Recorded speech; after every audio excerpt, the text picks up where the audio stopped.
Parfois, on tombe sur un document et à première vue, ça ressemble à un puzzle, des morceaux épars, sans lien apparent. Mais ce qui est intéressant, c'est qu'en jouant un peu les détectives, on peut reconstituer toute son histoire. Savoir lire ce qu'il y a autour du texte, et pas seulement le texte lui-même, c'est une compétence clé, surtout quand on est étudiant. Alors, voilà nos premiers indices. T', K, 5, 25. Bon, lancé comme ça sans aucun contexte, ça ne veut strictement rien dire. C'est assez énigmatique, on est d'accord. La vraie question, c'est par où est-ce qu'on commence pour y voir plus clair? La première réaction, c'est de se demander qu'est-ce que c'est que ça? Un code secret? Le début d'une formule de maths qu'on aurait oubliée? C'est justement cette curiosité qui va être notre moteur. Quel est le secret qui se cache derrière ces quelques fragments? Allez, on commence l'enquête. Le nom du fichier déjà, loi-de-Hooke.pdf, ça nous met sur la piste de la physique. Mais le contenu est tellement éclaté qu'on est bien obligé d'aller chercher des indices ailleurs, au-delà des mots. Et là, attention, premier gros indice, ce logo. Souvent, dans l'analyse d'un document, le logo de l'éditeur ou de l'institution, c'est vraiment la clé qui ouvre la première porte. C'est la signature en quelque sorte. Et ce logo nous parle. CRDP, ça veut dire Centre de recherche et de développement pédagogique. Et on apprend que c'est une institution gouvernementale de la République libanaise. Ah! D'un seul coup, on a une origine géographique, un contexte officiel et une mission éducative. Le mystère commence sérieusement à s'éclaircir.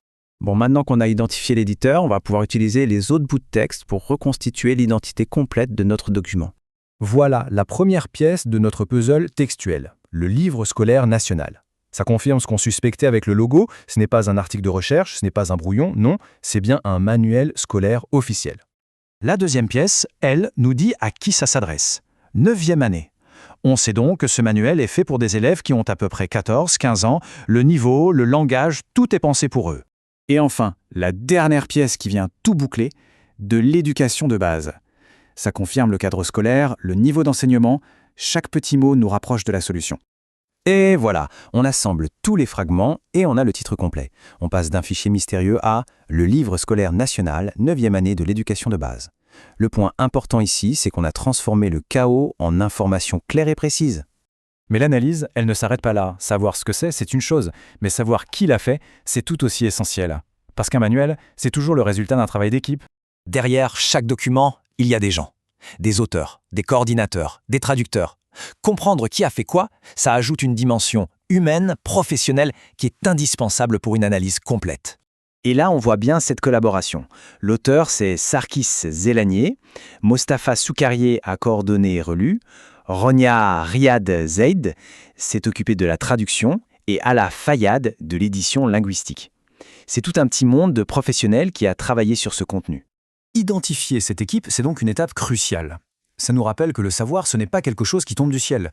Il est pensé, structuré, vérifié et transmis par des experts. Et tout ça, ça nous amène au vrai cœur du sujet. Bien sûr, le document parle de physique, de la loi de Hooke, mais en réalité, le but ici, ce n'était pas de faire un cours de physique. C'était de se servir de ce fichier comme d'un cas d'école pour apprendre à déconstruire une source. C'est vraiment ça la leçon à retenir. N'importe quelle source, que ce soit un article de journal, un post sur Internet ou un manuel scolaire, raconte en fait deux histoires. Il y a l'histoire de son contenu et il y a l'histoire de sa création. Et cette capacité à analyser le contexte, c'est un outil hyper puissant. Que ce soit pour les études ou juste pour sa culture personnelle, c'est la base de l'esprit critique. Alors, comment on fait pour appliquer ça? En fait, c'est assez simple. Il suffit de se poser 3 questions, un peu comme une routine. D'abord, d'où ça vient? Qui est l'éditeur?